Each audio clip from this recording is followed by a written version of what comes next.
Olá! Ainda nessa série de vídeos sobre os casos clínicos de Freud, eu separei mais um dos clássicos, emblemáticos, o caso do Homem dos Ratos, né?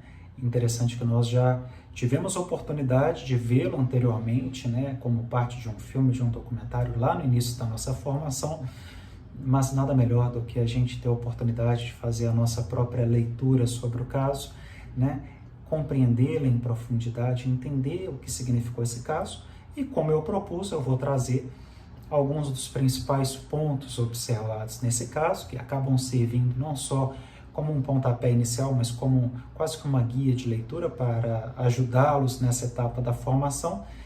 E aí espero que a gente consiga, após essa leitura, após essa construção simbólica, ampliar as nossas discussões e falar bastante sobre esse caso, já que nós temos muito que aprender em torno dos casos clínicos, desses famosos casos clínicos apresentados pelo Freud.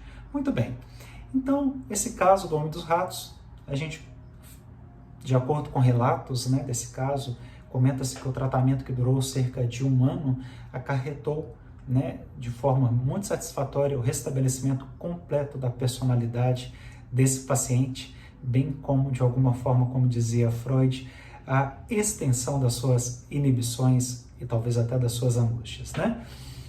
Aqui se trata de um caso clássico de neurose obsessiva, né? A linguagem de uma neurose obsessiva, ou seja, os meios pelos quais ela acaba expressando aí seus pensamentos secretos, e presume-se ser apenas um dialeto aí também, talvez, dessa linguagem da histeria. Porém, acaba sendo um dialeto, como dizia o próprio Freud, da qual nós teríamos de poder orientar-nos a seu respeito com mais facilidade, de vez a que se refere com mais proximidade às formas de expressões adotadas pelo nosso pensamento consciente, do que a própria linguagem da histeria, ou seja, existe um processo de expressão muito mais consciente do que a histeria, né? Simplificando. Então, esse caso é o caso de um jovem senhor de formação universitária que se apresentou para o Freud com a asserção de que ele sempre havia sofrido de alguma forma de obsessões, já desde a sua infância, né? Mas com uma certa intensidade especial nos últimos 4 anos. Um dos aspectos principais narrados nesse caso de seu distúrbio eram medos de que algo pudesse acontecer aí a 2 pessoas que ele realmente gostava muito, seu pai e uma dama a quem ele tinha uma grande admiração, a quem ele realmente admirava. Ele estava consciente de impulsos compulsivos, né? Ele traz isso com bastante clareza para sessões com o próprio Freud. Freud relata isso em pormenores, tais como alguns dos impulsos de cortar a garganta com uma lâmina. Ele gastou anos lutando contra essas suas ideias, né? Contra essas ideias obsessivas, e desse modo ele acabou perdendo muito terreno no transcorrer da sua própria vida. Raramente ele realmente teve relações, apenas em alguns intervalos, como o Freud relata, e ele sentia assim uma certa repulsa, né, pelas prostitutas. Então a masturbação acabou desempenhando um papel na vida desse homem, né, do Homem dos Ratos, quando ele tinha aí 16 ou 17 anos de idade. A sua potência, como dizia o próprio Freud, era normal, né? Não tinha nada diferente ou anormal em relação às suas manifestações e tendências sexuais. E a primeira vez que ele teve relações sexuais, ele tinha mais ou menos 26 anos.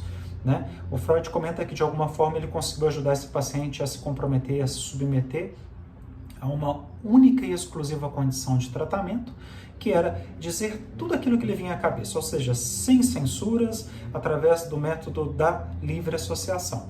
Ainda que realmente isso fosse desagradável para ele, para esse jovem, né? O que lhe parecia realmente sem importância e relevante, ou até mesmo sem sentido, deveria ser dito. Então, essa era a condição para o tratamento. Então ele fala que a vida sexual dele começou muito cedo.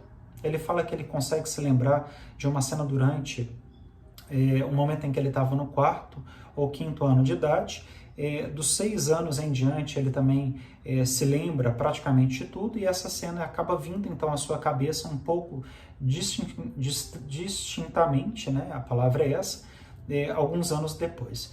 Ele comenta que ele tinha uma governanta muito jovem, muito bonita, por sinal, e essa governanta, né, ela acabou fazendo parte aí da sua infância. Ele comenta que ele se deitava ao seu lado, sempre com uma certa frequência, pedia para se arrastar para debaixo da sua saia, né? Ela consentia, ela dizia que sim, né? Desde que nada disso viesse à tona, né? Que ele não falasse nada sobre isso de fato. Ela tinha realmente, como o paciente narra, pouca roupa por cima, né? E ele conseguia, como dizia ele, manipular com os dedos a genitália, né? Os seus genitais, a parte inferior do seu corpo, o que, como dizia o Freud, parecia até algo um pouco extravagante, né? Bom, ele ainda comenta lembrar a intensa excitação que ele sentia, né, nos banhos aos quais ele também permitia, né, ir com a governanta ou com as suas irmãs, e ele costumava realmente esperar a governanta também despir-se e entrar na água. Bom, então aí a gente está ouvindo parte da história do próprio Homem dos Ratos, né? Então, quando ele subia na sua cama, ele costumava realmente descobri-la, ele costumava tocá-la, né? Esses são relatos do próprio paciente, e ela, de fato, pelo que ele comentava, não fazia nenhuma objeção. Ela não era muito inteligente, mas claro que ele comenta que ela parece ter claramente também os seus desejos sexuais fortes e também excessivos.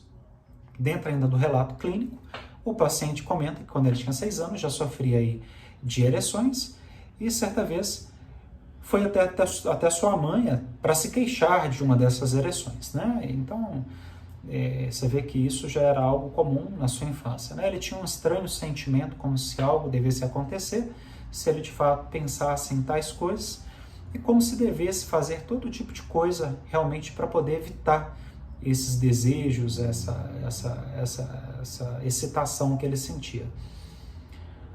Aí ele comenta que parte dessas excitações, né, esses desejos que ele tinha, uma delas que aparecia com bastante frequência era o desejo de que o pai dele deveria morrer, né? Então isso é uma das coisas que aparece durante o atendimento clínico desse paciente pelo Freud.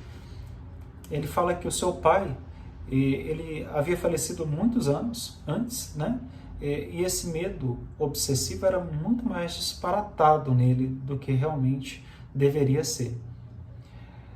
Bom, além disso, né, ele traz alguns relatos, né, complementares sobre essa história desse paciente, né?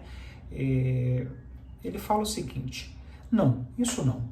O criminoso foi amarrado, expressou-se ele tão indistintamente que não pude adivinhar logo em qual situação.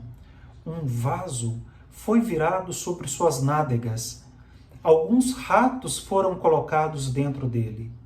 E eles, de novo se levantou e mostrava todo sinal de resistência. Cavaram caminho nu em seu ânus. Ajudei-o a completar. Esse é um caso, uma história, uma narrativa que o Homem dos Ratos traz para o Freud durante a sua sessão. Em todos os momentos importantes, enquanto ele contava essa história para o Freud dizia que sua face ela sempre assumia essa expressão muito estranha e variada, né? Daí talvez surge esse pseudônimo, o Homem dos Ratos, né? Dizia o Freud que ele podia interpretá-la como provavelmente uma face de horror, ou mesmo né, esse horror ao prazer todo seu do qual ele mesmo não estava inteiramente ciente, né? Ele fala que naquele momento eles tiveram uma ideia, né, de o castigo com ratos ser aplicado à dama. Bom, de alguma forma, agora que ele estava obrigado a admitir que uma segunda ideia também tivesse passado pela sua cabeça simultaneamente, a ideia do castigo sendo também aplicado ao seu pai. Então, toda essa história desse caso narrado por um comandante com seus soldados, vocês vão ler isso com mais detalhes no caso, eu não quero tirar a beleza desse caso, mas trazer alguns pequenos recortes. Tudo isso, o Freud, através da análise desse paciente, acaba atribuindo como também o desejo do castigo, tanto à governanta quanto ao pai. Bom, naquela noite, prosseguiu. O mesmo capitão entregou-lhe um pacote chegando pelo correio e disse: o tenente A pagou as despesas para você. Você deve lhe reembolsar. O pacote continha o pince-nez pelo qual ele havia telegrafado. Naquele instante, contudo, como dizia, uma sanção tomara forma em sua mente. Ou seja, ele não devia devolver em pagamento o dinheiro ou aquilo iria acontecer. Isto é, a fantasia sobre os ratos se realizaria em relação a seu pai e à dama. Isso, claro, acabou causando enorme perplexidade no paciente, pois significava que ele, de fato, ele era incapaz de manter seu juramento, uma vez que ele realmente foi baseado em falsas premissas. A verdadeira técnica da psicanálise, como dizia o Freud, requer que o médico suprima sua curiosidade, de fato, deixa o paciente a total liberdade para escolher a ordem na qual os tópicos vão sucedendo, essa narrativa acontece um ao outro aí durante o tratamento, e ele então pode dizer, como o Freud comentou, ele pode então trazer e narrar com muitos detalhes a história da última doença do seu pai, que acabou morrendo de enfisema 9 anos atrás do início do atendimento com o Freud. Já naquela época, o Freud relata que esse paciente ele esteve namorando essa dama, mas por alguns obstáculos financeiros que impossibilitaram que pensasse numa aliança com ela, ocorreu então a ideia de que a morte de seu pai poderia até torná-lo rico o suficiente para poder desposá-la. Comenta-se também que ele de fato não a amava, mas quando ele se tornara sabedor disso, quando ele tomou conhecimento disso de fato, uma fantasia consciente acabou tomando forma em sua meta de como ele viria ficar muito rico e casar-se com a outra, e então a levaria a visitar a dama a fim de ferir os sentimentos dela. Entretanto, a essa altura, a fantasia acabara por frustrar-se, como dizia Freud, de vez que ele fora obrigado também a confessar a si mesmo que a outra mulher, sua esposa, lhe era completamente indiferente. Logo, seus pensamentos ficariam muito mais confusos, até que lhe nasce também os pensamentos, a ideia de que essa outra mulher também teria de morrer. Então a gente percebe nesse caso de neurose obsessiva do homem dos ratos, um conflito entre o amor e o ódio, que também se revela no nosso paciente por meio de outros sinais.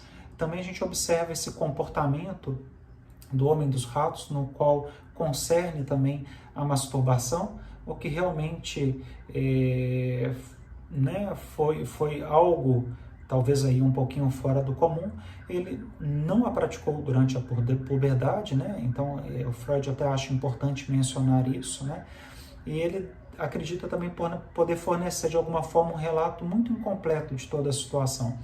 Aquilo que a punição com os ratos nele incitou, mais do que qualquer outra coisa, foi um pouco do seu erotismo anal, que desempenhara importante papel em sua infância e se mantivera também ativo por muitos anos, por via de uma constante irritação sentida aí também por vermes. Então, isso foi uma das coisas que o próprio Freud acabou localizando aí nesse caso.